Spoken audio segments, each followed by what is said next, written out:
এক সময়কার দাপুটে সাবেক সেনা কর্মকর্তা ও পুলিশ কর্মকর্তারা কেউ এসেছেন মলিন হয়ে, কেউ এসেছেন মাথা নিচু করে। কারো বিরুদ্ধে অভিযোগ গণহত্যার, কারো বিরুদ্ধে গুমের। জুলাই হত্যাকাণ্ডে মানবতা বিরোধী অপরাধের মামলায় পুলিশের সাবেক আইজিপি চৌধুরী আব্দুল আল মামুন ও সাবেক সেনা কর্মকর্তা জিয়াউল আহসান সহ ৮ আইনশৃঙ্খলা বাহিনীর সদস্যদের বিরুদ্ধে তদন্ত শেষ করতে আরও ২ মাস সময় দেয়া হয়েছে।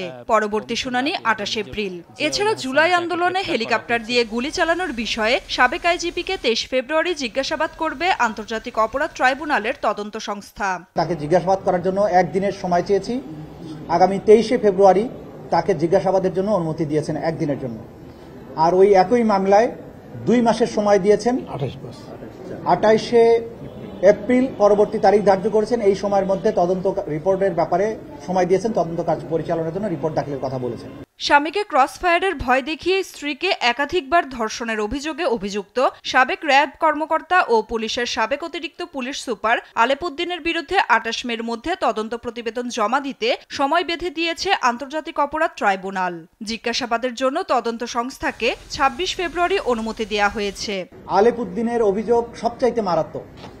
তিনি অসংখ্য মানুষকে গুম এবং নির্যাতন করার সাথে জড়িত। জঘন্যতম অপরাধী যারা, তাদের ব্যাপারে তদন্ত কার্য পরিচালনা করতে সময় লাগবে, কারণ প্রতিদিনই নতুন নতুন ভিকটিমরা আমাদের কাছে অভিযোগগুলো নিয়ে আসছেন এবং তাদের তদন্ত এবং তাদের বক্তব্য, তাদের এভিডেন্স কালেকশন করার জন্য আমাদের সময় দরকার। এই সময় শেষ হলে যথাসময়ে তাদের ব্যাপারে তদন্ত রিপোর্ট দাখিল করে তাদের বিরুদ্ধে আনুষ্ঠানিক বিচার প্রক্রিয়া যাতে শুরু করা যায়, সেই ব্যাপারে আমাদের তদন্ত সংস্থা দিনরাত কাজ করছে। এছাড়া অন্য একটি গুমের মামলায় সাবেক পুলিশ সুপার মহিউদ্দিন ফারুকীর বিরুদ্ধে ৩ মাসের মধ্যে তদন্ত প্রতিবেদন দাখিলের নির্দেশ দিয়ে ২৮ মে শুনানির দিন ধার্য করেছে আন্তর্জাতিক অপরাধ ট্রাইব্যুনাল। নাফিয়া ফারজানা, দেশ টিভি, ঢাকা।